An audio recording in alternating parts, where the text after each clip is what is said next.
Living as a human is hard, but it's even worse when you're a magnet for malicious spirits. Keitaro Gentoga is one such person, and due to a dangerous encounter with an evil spirit, he's sworn off the supernatural and has become a shut-in.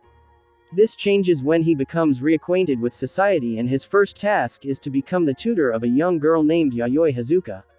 All seems reasonable at first. Keitaro is on the road to recovery after all. Except there's one problem. Yayoi is obsessed with ghosts and ghouls, and drags Keitaro into the world of the supernatural. Her mission is to capture every rogue spirit to get closer to the one who killed her mother. It looks like Keitaro is in some serious trouble. While Keitaro's brush with the supernatural early in life gave him a healthy fear of the darker side of life, he nevertheless gets dragged into a lot of scary situations thanks to Eiko and Yayoi. While their earliest adventures see the young man brought into these situations practically kicking and screaming, he soon acclimates thanks to his two companions and the feelings of support they give to him.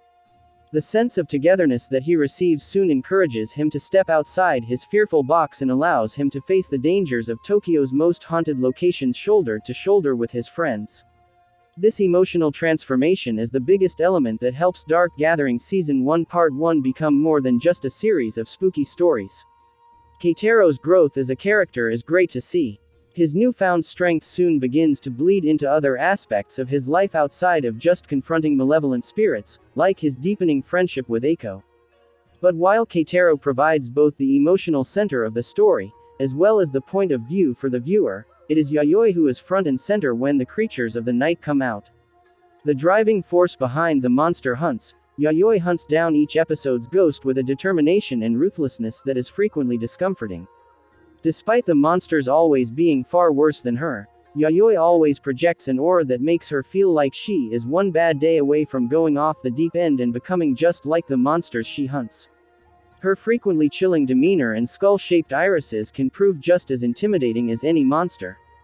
As Dark Gathering Season 1 Part 1 goes on and Keitaro grows closer to Yayoi, we see the young girl open up a bit, and learn that there is more to the child than just monster hunting.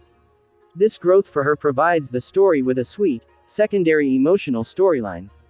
While an enjoyable cast that brings a lot of growth makes the series more than just creepy monsters, there are plenty of those too. The designs of the various ghosts are fantastic, each delivering its own unique brand of terror to the show's intrepid ghost hunters. Coupled with eerie backstories that set the perfect ambiance for each encounter, the show delivers on the spooky side of its narrative. Dark Gathering is incredibly stylish.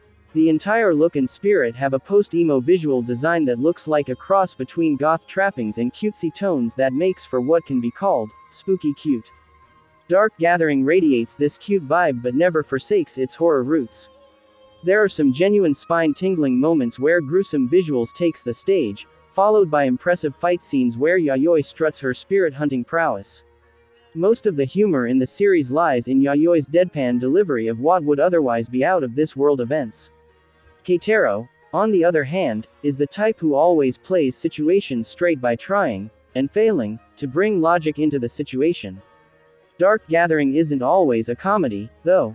There are some moments in Dark Gathering which are dramatic with a series of sad tales and tense moments. Then it is back to wacky and wild ghost adventures, never lingering too long on either drama or comedy. The final element that provides structure to Dark Gathering Season 1 Part 1 is the larger narrative.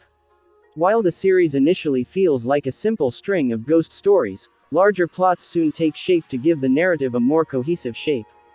The biggest narrative goal is Yayoi's search for her lost mom who was taken from her by evil spirits years ago. While this narrative beat is an interesting hook when first revealed, the series doesn't do much with it. The impression one gets is that this is a plot that won't play out till the series' final conclusion. It serves well as an early motivator to get things rolling, till the secondary plot comes in. This plot point takes the form of Cameo, a young girl who is fated to be betrothed to an evil deity due to her family's lineage. When the trio of ghost hunters get drawn into Ai's life, they soon find themselves at odds with the deity looking to make Ai their bride. This sets up the final episodes of Part 1, as well as seemingly much, if not all, of Part 2, with the trio searching for a way to combat a literal god. This purpose gives the group's mission a sense of urgency, as the date the god has set to claim Ai draws ever closer.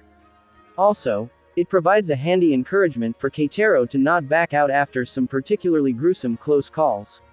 After all, the god is coming for them now, better to be prepared for it. Dark Gathering Season 1 Part 1 provides some great chills and interesting characters for viewers to enjoy, while also laying out the structure for the series moving forward. If you are one of the many that are hyped for spooky season, this series provides a solid way to start the festivities. So, I fully recommend this anime to anyone who loves spooky things with a dose of comedy and action. Thanks for watching, and please don't forget to subscribe.